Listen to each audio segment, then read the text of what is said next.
Warahmatullahi wabarakatuh. Perkenalkan, nama saya Putra dari kelas 2B Akuntansi.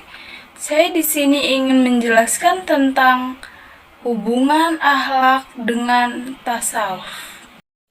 Yang pertama, pengertian akhlak tasawuf. Pengertian tasawuf atau yang dikenal juga sebagai sufisme merupakan suatu ajaran tentang bagaimana mensucikan jiwa, menjernihkan akhlak, serta membangun lahir dan batin untuk dapat memperoleh kebahagiaan abadi. Pengertian akhlak.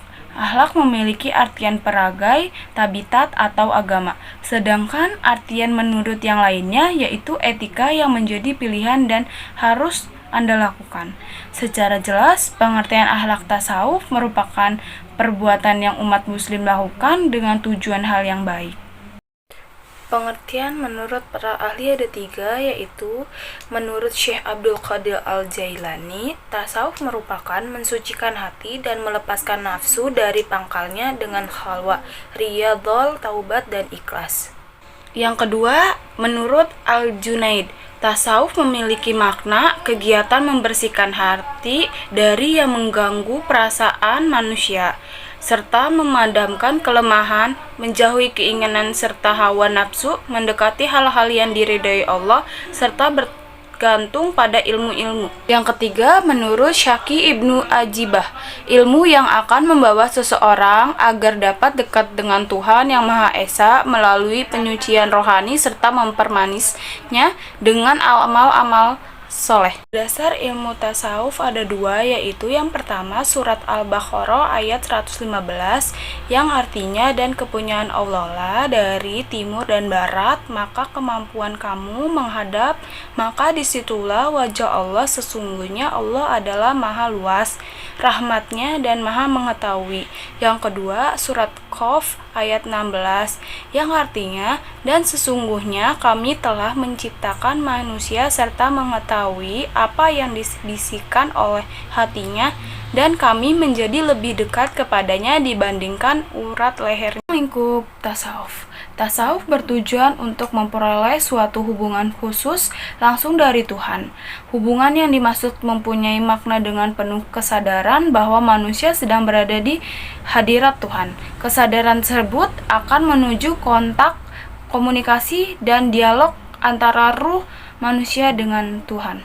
Maka tampaklah jelas bahwa ruang lingkup ilmu tasawuf itu adalah hal-hal yang berkenan dengan upaya-upaya atau cara-cara untuk mendekat diri pada Tuhan yang bertujuan untuk memperoleh suatu hubungan secara langsung dari Tuhan. Macam ilmu tasawuf ada 3, yaitu yang pertama tasawuf halaki. Tasawuf halaki merupakan suatu tasawuf yang berkonsentrasi kepada teori-teori perilaku, akhlak, serta teori budi pekerti.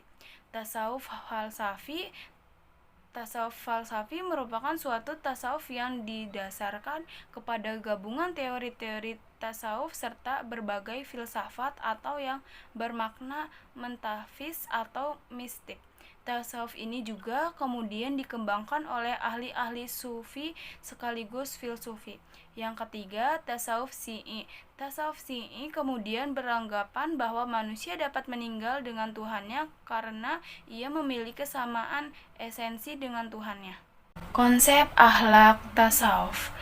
Hasil penelitian menemukan sebuah konsep bahwasannya akhlak tasawuf membuahkan sikap ihsan yang perlu dinetralisasikan dalam proses pendidikan Islam sebagai upaya menumbuhkan perilaku berakhlak mulia baik kepada Allah Subhanahu wa Ta'ala, kepada diri sendiri, kepada sesama manusia, dan makhluk hidup lainnya yang ada pada dalam alam semesta. Sejarah dan perkembangan tasawuf. Terdapat beberapa versi tentang munculnya ilmu tasawuf. Ada yang percaya bahwa tasawuf telah ada sebelum Nabi Muhammad SAW menjadi Rasul. Hal ini kemudian berasal dari orang-orang daerah Irak dan Iran yang baru masuk Islam. Sekitar abad ke-8 Masehi, meski sudah masuk Islam, hidupnya tetap memelihara serta menjauhkan diri dari berbagai kemewahan dan kesenangan ke dunia. Pendapat lainnya mengungkapkan tasawuf muncul ketika pertikaian antar umat Islam di zaman Khalifah Utsman bin Affan dan Ali bin Abi Thalib, khususnya disebabkan oleh faktor politik.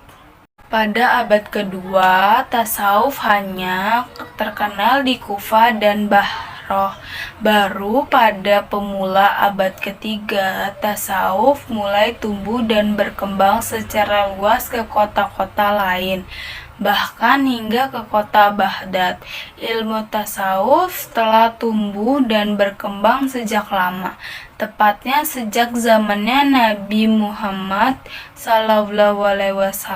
Ilmu tasawuf memiliki banyak manfaat, salah satunya dapat menjadi alat untuk menghadapi kehidupan ini. Dengan tasawuf, orang-orang besar Islam seperti Diponegoro, Imam Bonjol, dan Cik Dintro menentang penjajahan. Sekian dari penjelasan saya. Wassalamualaikum warahmatullahi wabarakatuh.